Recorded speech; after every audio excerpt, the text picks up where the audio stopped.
નમસ્કાર મિત્રો, Patel digital વર્લ્ડની YouTube ચેનલમાં આપ સૌનું હાર્દિક સ્વાગત છે. હું છું બહાદુર પટેલ. આજે આપણે એક એવી સરકારી યોજનાઓ વિશે ચર્ચા કરવા જઈ રહ્યા છીએ જે તમારા માટે ખૂબ જ ઉપયોગી સાબિત થઈ શકે છે. તેથી વિડીયોને અંત સુધી જોજો. અને આ એવી યોજનાઓ છે જે વર્ષની અંદર લગભગ 50થી 100 એવા મિત્રો હોય છે જે પૂછતા હોય છે કે આ યોજનાઓ ક્યારે ચાલુ થઈ જશે, આ યોજનાઓ ક્યારે ચાલુ થઈ જશે. તો ફાઇનલી આ યોજનાઓ ચાલુ થઈ ગઈ છે ઓનલાઈન. તો વિડીયોને અંત સુધી જોજો જેથી આપણે આ યોજનાઓમાં પૂરેપૂરી ખ્યાલ આવી જાય. તો ચાલો વિડીયોને શરૂ કરીએ. તો સૌપ્રથમ જે આ યોજનાઓ છે એ ડૉક્ટર આંબેડકર અંત્યોદય વિકાસ નિગમ છે, એ વિકાસ નિગમની યોજનાઓ છે. અને એમાં હાલમાં ટોટલ 5 યોજનાઓ ચાલુ થઈ ગઈ છે, બરાબર છે. તો કઈ કઈ યોજનાઓ છે, મતલબ આ 5 યોજનાઓ કઈ છે, કોને લાભ મળશે, કેટલી લોન મળશે, પછી જરૂરી દસ્તાવેજો આ યોજના માટે ઓનલાઈન કરવા માટે કયા કયા રહેશે, એની સંપૂર્ણ માહિતી આ વિડીયોમાં આપણે જોઈશું. તો ચાલો એક પછી એક યોજનાઓની માહિતી લેવાનું શરૂ કરીએ.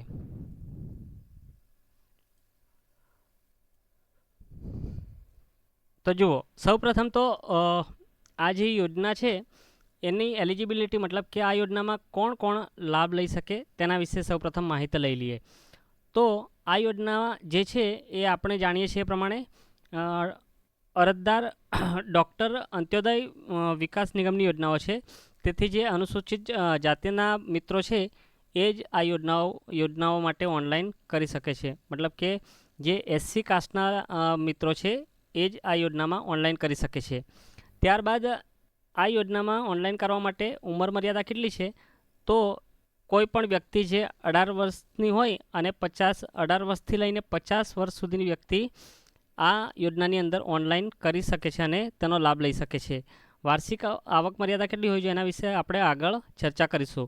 ત્યારબાદ જે અરજદાર છે એ વ્યવસાય કે ધંધો કરતો હોવો જોઈએ અને અન્ય શરતો છે એની આપણે અગાઉ સ્ટેપ બાય સ્ટેપ માહિતી લઈશું. તો આ યોજનાની મુખ્ય બાબત એ છે કે આ યોજના જે છે એની લોનની જે રકમ છે જે સીધી અરજદારના ખાતામાં જમા થાય છે. મતલબ કે ચેક દ્વારા કેવી રીતના પેમેન્ટ થતું નથી. તમારી યોજના પાસ થશે, તમે એગ્રીમેન્ટ સાથે જે તે ડોક્યુમેન્ટ જોડી અને આપશો તો સીધી જ તમારા ખાતામાં જમા થશે. ત્યારબાદ સરળ અને પારદર્શક આની ઓનલાઈન પ્રક્રિયા છે. આનો જે વ્યાજદર છે એ 4% છે અને એમાં સરકારશ્રી દ્વારા એમના જે નિયમો છે એ પ્રમાણે સબસિડી પણ આપવામાં આવે છે. તો હવે જુઓ, 5 યોજનાઓની આપણે વાત કરી હતી, એમાં 5 યોજનાઓ કઈ કઈ છે? તો સૌપ્રથમ તો છે મહિલા સમૃદ્ધિ યોજના, જે સ્પેશિયલ મહિલાઓ માટે છે. ત્યારબાદ એક સ્વરોજગાર યોજના છે, એમાં પણ આ યોજના પણ મહિલાઓ માટે છે. ત્યારબાદ માલવાહક કે 3 વ્હીલર માટે પણ આપ આ યોજનામાંથી અરજી કરી શકો છો. ત્યારબાદ એક યોજના છે જે સ્વરોજગાર યોજના છે, જેમાં 5 લાખ સુધીની તમે સહાય લઈ શકો છો. ત્યારબાદ પેસેન્જર કે 4 વ્હીલર માટેની યોજના છે, જેમાં તમે 15 લાખ સુધી મતલબ 15 લાખ સુધીની જે મર્યાદામાં લાભ લઈ શકો છો. હવે આ જે પણ યોજનાઓ છે એનો જે વ્યાજદર છે એ ટોટલ બધી યોજનાઓ માટે ઉપરોક્ત જે તમામ યોજનાઓ છે એનો 4% જ વ્યાજદર છે. મતલબ ખૂબ જ ઓછા વ્યાજદરે તમે આ યોજનાઓનો લાભ લઈ શકો છો. હવે જોઈએ કે આ યોજનાઓમાં મહિલા સમૃદ્ધિ નામની યોજના છે, આ ફર્સ્ટ નંબરની મહિલા સમૃદ્ધિ યોજના, બરાબર છે. તો આ યોજનામાં તમને ટોટલ 50 લાખ સુધી 50,000 સુધીનું ધિરાણ મળે છે. એનો વ્યાજદર જે છે આપણે અગાઉ ચર્ચા કરીએ પ્રમાણે 4% છે. અને આ યોજનાઓ ફક્ત મહિલાઓ માટે, મતલબ SC સમાજની જે મહિલાઓ છે એ જ આ યોજનામાં ઓનલાઈન કરી શકે છે. ત્યારબાદ બીજા નંબરની જે યોજના છે એનું નામ છે સ્વરોજગાર લક્ષી યોજના, SOG યોજના જેને કહેવામાં આવે છે.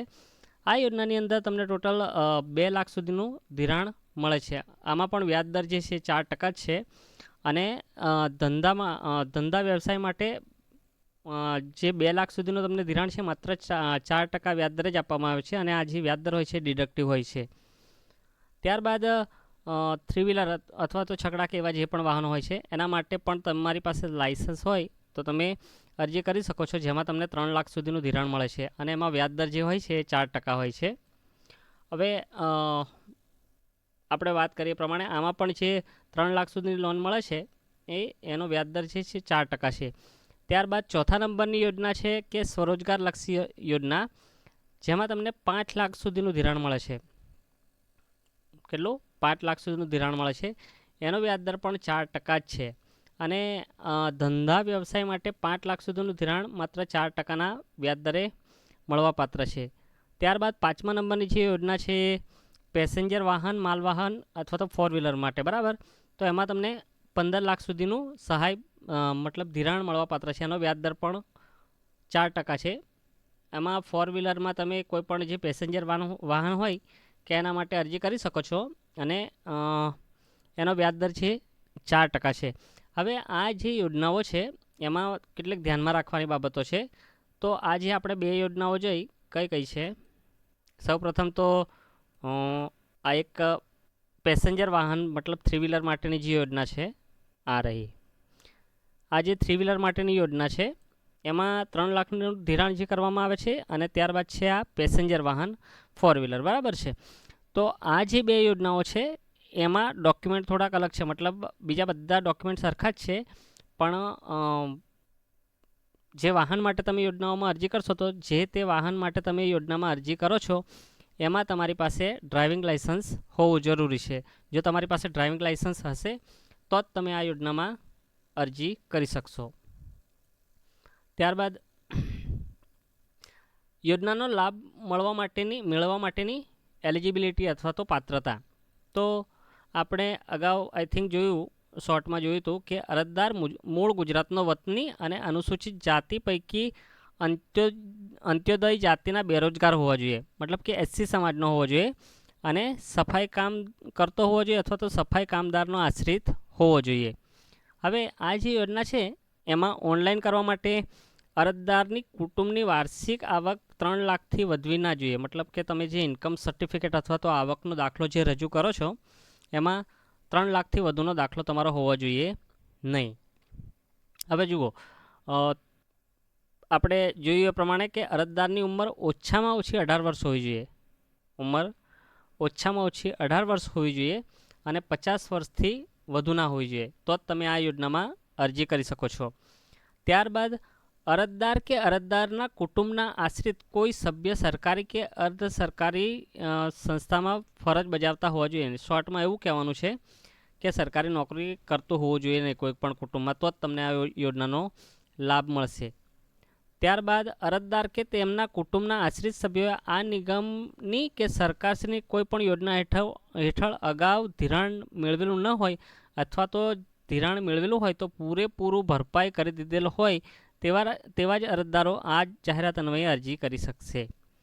આપણે અગાઉ ચર્ચા કરીએ પ્રમાણે વાહન ધિરાણ યોજના માટે અરજી કરનાર જાહેરાતની તારીખ જે તે વાહન ચલાવવાનું સરકાર માન્ય લાયસન્સ ધારણ કરતા હોવા જોઈએ. મતલબ મેં તમને અગાઉ વાત કરીએ પ્રમાણે કે 3 વ્હીલર ને 4 વ્હીલરનું તમે ઓનલાઈન કરશો તો તમારી પાસે ડ્રાઇવિંગ લાયસન્સ હશે તો જ તમે આ યોજનામાં અરજી કરી શકશો. હવે આ જે યોજના છે એમાં અરજી કરવા માટે હાલમાં ચાલુ જ છે, પણ એની જે છેલ્લી તારીખ છે 14/8/2026, મતલબ 14/8/2026ના રાત્રિના 12 વાગ્યા સુધી તમે આ યોજના માટે અરજી કરી શકશો. તો એની પહેલાં તમારે અરજી કરી દેવાની હોય છે. હવે જુઓ, આ વખતે ઘણા બધા ધંધાઓનો આમાં સમાવેશ કરવામાં આવ્યો છે. મતલબ અગાઉના વર્ષમાં જોયું તો મેં ઓનલાઈન કર્યા હતા, જે તે સમયે આટલા બધા ધંધા નહોતા, પણ અહીંયા કેટેગરી વાઇઝ તમને હું ધંધા બતાવું છું કે કયા કયા ધંધાઓ માટે તમે અરજી કરી શકો. તો દેખો, એક તો છે દુકાન અને સર્વિસ સંબંધિત જે પણ ધંધા છે, ત્યારબાદ ટેકનિકલ અને મરમ્મત આધારિત ધંધા છે, ઉદ્યોગ પ્રોસેસિંગ અને અન્ય ધંધા. મતલબ ટોટલ 3 કેટેગરીના ધંધાઓ માટે અહીંયા ઓનલાઈન તમે એપ્લાય કરી શકો છો, જેમાં કોમ્પ્યુટર સોફ્ટવેર, મિનરલ વોટર, ત્યારબાદ ગૃહ ઉદ્યોગ, પાપડ, અથાણા, નમકીન, મીણબત્તી, અગરબત્તી, ત્યારબાદ સ્ક્રીન પ્રિન્ટિંગ, સબમર્સિબલ પંપ, મસાલા ખાંડવાના સાધનો, બ્યુટી પાર્લર, ત્યારબાદ બીજા નંબરનું જે છે એમાં જુઓ ને ઓટોમોબાઈલ્સ મતલબ કે ગેરેજને લગતા જે પણ ધંધો છે કરવો હોય તો. ત્યારબાદ સિરામિક બોર્ડ બિલ્ડિંગ મટીરિયલ્સનો ધંધો તમારે કરવો હોય. ત્યારબાદ ઇલેક્ટ્રિક્સ ગુડ્સ એન્ડ સર્વિસ. ત્યારબાદ મોબાઈલ શોપ તમારે ખોલવી હોય અથવા તો સેન્ટિંગ કામના સાધનો જેની અંદર મીટર મશીન સાથે તમારે ધંધો કરવો હોય. ત્યારબાદ ત્રીજા નંબરનું જે છે લોહ કામની મશીનરીવાળા મતલબ કે ફેબ્રિકેશન વર્કર. ત્યારબાદ બાંધકામ પ્રોપર્ટી કન્સ્ટ્રક્શન સામગ્રીના સાધનો. ત્યારબાદ ગોલ્ડ પ્લેટિંગના સાધનો આઈસ્ક્રીમ કોફી પાવડર. ત્યારબાદ ડીલરશીપ ઓઇલ આવશ્યકતાની સાધનો. ત્યારબાદ ઘરેણાં અને ઇન્ટિરિયર ડેકોરેશન. તો આ વખતે આપણે જોઈએ તો ઘણા એટલે કેટેગરી વાઇઝ જોવામાં આવે તો ઘણા બધા ધંધાઓ માટે આ વખતે આ યોજનામાં ઓનલાઈન ચાલુ થયું છે. બરાબર. હવે જુઓ સૌથી મહત્ત્વનો ભાગ એ છે કે મને ઘણા બધા મિત્રો શોપ પર આવીને પૂછતા હોય છે કે ભાઈ આના માટે કયા ડોક્યુમેન્ટ જોઈએ કયા ડોક્યુમેન્ટ જોઈએ. તો આ વખતે ડોક્યુમેન્ટ પણ ખૂબ જ સરળ રાખવામાં આવ્યા છે. મતલબ કે એટલા બધા જે તમે મેળવી ના શકો એવા કોઈ ડોક્યુમેન્ટ રાખવામાં આવે છે. ખૂબ જ સાદા અને સિમ્પલ ડોક્યુમેન્ટ હશે તો તમે શરૂઆતમાં આ યોજના માટે અરજી કરી શકશો. તો એમાં સૌપ્રથમ જે ડોક્યુમેન્ટ છે એમાં આધાર કાર્ડ મોસ્ટલી બધા પાસે હોય જ છે. ત્યારબાદ રેશન કાર્ડ. ત્યારબાદ બેંક પાસબુક, આવકનો દાખલો. ત્યારબાદ જાતિનો દાખલો, શાળા છોડ્યાનું પ્રમાણપત્ર અને અન્ય દસ્તાવેજો જો જરૂરી હોય તો મૂકવાના હોય છે. બાકી આ 5 જ ડોક્યુમેન્ટની અંદર તમારું ઓનલાઈન થઈ જશે. અને હા, એક ખાસ વાત, આમાં એક ફોટો પણ પાસપોર્ટ સાઇઝનો ફોટો તમારી પાસે હોવો જોઈએ તો તમે આ યોજનામાં અરજી કરી શકો. હવે જ્યારે પણ મિત્રો શોપ પર ફોર્મ ભરવા આવે છે તો હું એવું સજેશન આપું છું કે હંમેશા ઓનલાઈન કરતી વખતે ઓરિજિનલ ડોક્યુમેન્ટ લઈને આવવા, જેથી સ્કેન કરશો એ ખૂબ જ ચોખ્ખો અને સ્પષ્ટ રહેશે. તો પાછળ જતાં તમારી જે પણ મતલબ કે અરજી થઈ ગયા બાદ જ્યારે એને ચેક કરવામાં આવે તો પાછળથી કોઈ પ્રોબ્લેમ ના આવે. તો જ્યારે પણ ઓનલાઈન કરવા આવો ત્યારે ચોખ્ખા ડોક્યુમેન્ટ મતલબ ઓરિજિનલ લઈને આવવા, જેથી સ્કેનિંગ કરીએ તો એ વ્યવસ્થિત અપલોડ કરી શકાશે. ઓકે, આગળ જોઈએ. હવે જુઓ મિત્રો, આ યોજનામાં તમારે ઓનલાઈન કરવું હોય તો તમે ફોર્મ ભરવા માટે અમારી શોપ અહીંયા સંપર્ક કરી શકો છો. ફોર્મ ભરવા માટે તમે જે અન્ય કોઈ માહિતી જોઈતી હોય કે ફોર્મ ભરાવવું હોય તો પીપલોદ ખાતે આપણી જે શોપ છે હાઈટેક કોમ્પ્યુટર્સ પીપલોદ, ત્યાં તમે સંપર્ક કરી શકો છો અને ત્યાંથી તમને વ્યવસ્થિત માહિતી પણ આપવામાં આવશે. જો કે વિડીયોમાં તમને સંપૂર્ણ માહિતી આપી દીધી છે. જો તમારે ફોર્મ ભરવું હોય તો અહીંયા સંપર્ક કરી શકો છો. હવે જુઓ મિત્રો, જો આ વિડીયો આપને ઉપયોગી લાગ્યો હોય તો એક લાઇક અને શેર જરૂર કરજો. તમારા મિત્રો અને પરિવાર સાથે શેર કરજો. અને આવી જ સરકારી યોજનાઓની સાચી અને સમયસર માહિતી મેળવવા માટે પટેલ ડિજિટલ વર્લ્ડની જે યુટ્યુબ ચેનલ છે એને સબસ્ક્રાઈબ કરી દો અને બેલ આઇકોન દબાવો, જેથી જ્યારે પણ કોઈ નવી યોજના વિશે માહિતી અપલોડ કરું તો તરત જ તમને નોટિફિકેશન મળી રહીને અહીંયાથી આપ આ યોજના વિશે માહિતી મેળવી શકો છો. અને હા, ફોર્મ ભરવા માટે આપ અહીંયા સંપર્ક કરી શકો છો. ત્યાંથી પણ આપને ફોર્મ ભરી આપવામાં આવશે. જો આપને વિડીયો ગમ્યો હોય તો ફરી એકવાર લાઇક અને શેર કરજો. જય હિન્દ, જય ભારત.